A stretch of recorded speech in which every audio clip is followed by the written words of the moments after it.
C'est nous jeunesse étudiantes, c'est nous les grands, nous les petits. Demain la gloire d'Haïti, les cœurs joyeux, l'âme fervente, toujours en avant. Et ce morceau nous redresse la colonne vertébrale et nous donne de la force et nous rappelle tout le temps qu'on doit rester fier parce qu'on ne vient pas de n'importe où.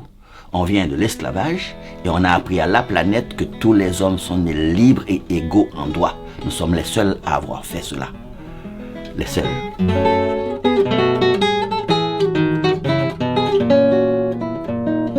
En avant tous et d'un pied ferme, car nous voulons faire sentir que par-dessous notre épiderme coule un sang pur prêt à jaillir. Pour te laver, pour te défendre de toute injure à ton renom. À tous ceux-là qui veulent tendre à te salir, on dira non.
Nous te voulons, chère patrie, puissante et forte à tous les yeux.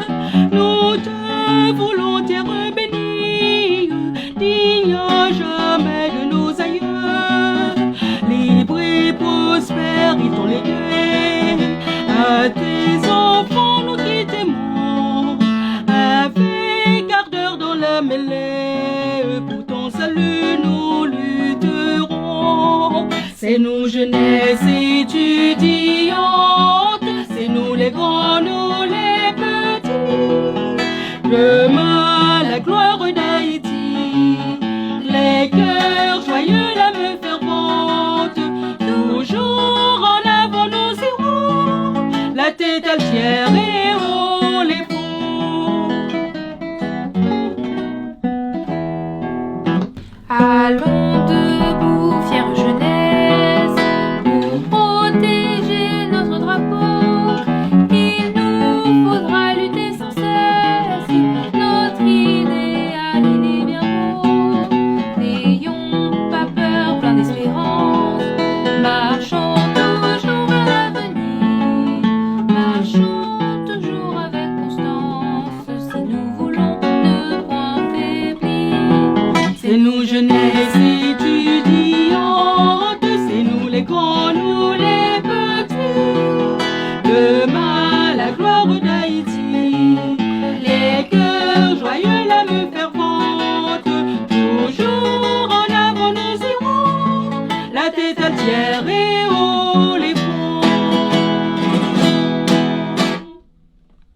Nous sommes très heureux de vous avoir interprété Fier Haïti. C'est le titre du morceau que Sita et sa fille Cécilia et moi avons interprété pour vous. Alors, c'est une œuvre qui a été composée en 1939 par D.C. Baptiste. Bien entendu, il y avait un concours de musique promulgué par Dumarsais Estimé, président d'Haïti aussi, mais à ce moment-là, en 1939, il était ministre de l'institution publique. Pour stimuler, bien entendu, la jeunesse haïtienne et aussi le sport, il a lancé un concours. Et c'est Baptiste Dessé qui a gagné ce concours. Mais il n'était pas tout seul. Il y avait un journaliste aussi qui a aidé à composer en cette ode, cette hymne à la jeunesse et au sport. Il s'appelle, le poète, enfin l'écrivain, qui est aussi journaliste, s'appelle Édouard Antonin Tardieu. Bien entendu, vous voyez, c'est un texte revigorant qui donne de la vitamine, qui donne des forces ou qui demande que la colonne vertébrale de chaque petit Haïtien, chaque petit étudiant soit bien droite. Une colonne qui nous permet de rester debout. Donc ce morceau rentre comme une vitamine de notre petit être parce qu'on était obligé de le chanter, enfin dans ma génération.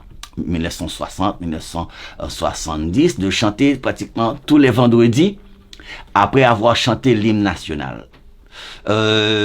Certainement, c'est pour faire germer les vertus civiques qu'on nous apprend ce style de chanson et aussi pour nous faire comprendre que Haïti, qui a gagné son indépendance contre l'armée de Napoléon, devrait donner l'exemple de la liberté et de la fraternité à toute la planète. Donc on le sait, ça veut dire on est très fiers de ça. Bien entendu, les tragédies commencent après, mais c'est pas notre problème. Nous pouvons être fiers. Donc Fier Haïti est composé en français, même avec des rimes très riches, c'est nos jeunesses, etc. Maintenant, si vous voulez traduire plus ou moins nomme musique ça en créole, ça veut dire que jeune haïtien qui apprend ça, musique ça fait pour le rentrer dans lui-même qu'on vitamine, comme c'est pas on lait canation, non lait avec un pile vitamine D1, mais qui plus que tout ça, hein, dit qui bat le force pour quel que soit sa crève pour le connaître que il pas saute n'importe qui côté. Et puis faut apprendre que faut rester debout, faut le sportif, faut comme s'il y a force, que même si pour le noir que en donne son sang pur qu'a coulé pour le défendre, fierté ça. Maintenant, traduire tout ça en français, je l'ai fait, c'est-à-dire il faut rester debout. Et ce morceau nous redresse la colonne vertébrale et nous donne de la force et nous rappelle tout le temps qu'on doit rester fier parce qu'on vient pas de n'importe où. On vient de l'esclavage et on a appris à la planète que tous les hommes sont nés libres et égaux en droit. Nous sommes les seuls à avoir fait cela. Les seuls. Il faut savoir aussi, musicalement, ce morceau a l'allure d'un travail complètement académique. Pourquoi? Parce que à la deuxième moitié, je pense, du 19e siècle, déjà, il y avait une vraie coopération éducative entre la France et Haïti. C'est-à-dire les militaires avaient aussi leur fanfare, leur orchestre et leurs principaux musiciens venaient à Paris au Conservatoire national supérieur pour parfaire leur éducation musicale et leur connaissance en matière de direction, d'orchestre et d'harmonie, de fanfare. Donc, on connaît l'histoire de Oxyde Gentil qui est arrivé en France à la faveur d'une bourse. Il avait une bourse pour continuer ses études, mais il avait un côté trop libertin qui lui a pas permis de finir ses études. Il a été rappelé tout de suite par le président Salomon, qui a bien semonné, qui a bien remonté les bretelles. Mais malgré tout, il est parmi les musiciens qui ont tracé la voie des compositions académiques. Et dans l'armée, la fanfare, les musiciens composent aussi, composent des marches, composent des odes. Et voilà, ce morceau est exactement comme une marche.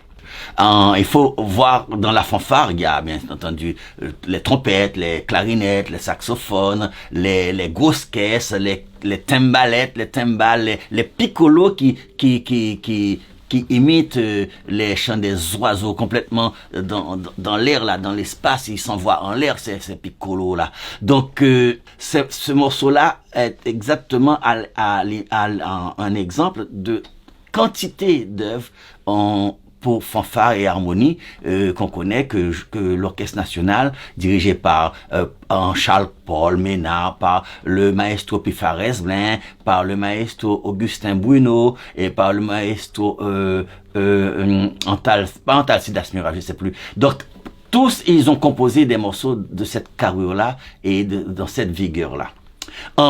Autre chose à ajouter, ce monsieur Baptiste Dessé Baptiste, qui a composé ce morceau, eh bien, est devenu célèbre parce que, même si on chante plus ces morceaux, parce que les contradictions en Haïti sont telles que on peut distinguer très vite la ville de la campagne, donc il y a contradiction ville-campagne, aussi contradiction français-créole, contradiction collège privé, collège public, contradiction anglais, pas anglais, créole, français, contradiction savoir-faire africain, savoir-faire européen, c'est-à-dire vaudou, christianisme. Donc les contradictions nous pètent la tête. Ce qui veut dire ces morceaux que tout haïtien devrait chanter, on n'a peut-être pas fait son chemin correctement jusqu'à aller dans les recoins, les pays, les zones on appelle le pays en dehors. Mais c'est parti d'une bonne volonté, une volonté de nourrir le cerveau du petit haïtien avec une fierté et aussi lui demander de rester debout. Donc ce décès, sa popularité est telle que à Jacmel, une ville dans le département du sud-est d'Haïti, à Jacmel, on a construit un conservatoire qui porte son nom. Et même, il n'y a qu'un seul conservatoire actuellement en Haïti, qui est à Jacmel, enfin à ma connaissance. Peut-être qu'il y a d'autres petites écoles de musique qui voient le jour, mais à Jacmel, ils sont plus de 1200 étudiants dans toutes les branches instrumentales. Il y a au moins 300 instruments, j'ai lu. Il y a 300 instruments. Ils travaillent avec des grands chefs qui viennent parfois de la Philharmonique de Boston, qui viennent parfois de la Philharmonique de Sainte-Trinité. Et ils ont un orchestre de chambre, un orchestre philharmonique, une fanfare, un orchestre de jazz. Tout ça au nom de D.C. Baptiste, le compositeur de ce morceau qu'on vient de chanter, Kessita, Cecilia et moi. Toujours en avant nous irons, la tête entière et